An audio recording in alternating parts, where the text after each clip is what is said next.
sekolah itu harus menerima berapa persen di sekolahnya untuk anak-anak yang berkebutuhan khusus, ABK ya, kita singkat ABK. Tapi itu pun satu sekolah biasa hanya 1 atau 2, ya rata-rata hanya 1% lah. Jadi mereka merasa tidak terlalu diperhatikan oleh guru.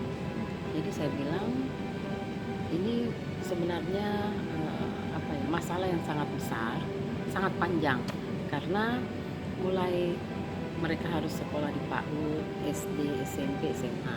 Jadi orang tua mereka ini sangat merasa anak-anak mereka terabaikan, belum terlalu diperhatikan. Jadi insya Allah mereka sudah mulai mau membentuk forum untuk orang tua yang anak-anaknya berkebutuhan khusus. Tugas pemerintah harus memperhatikan pendidikan dan kesehatan mereka. Berarti forum ini atas inisiasi dari Ibu selaku Ya, TPPKK. karena mendengar keluhan dari ibu-ibu yang punya anak berkebutuhan khusus, saya bilang ayo kita ketemu dan harus ada solusi dari masalah ibu-ibu.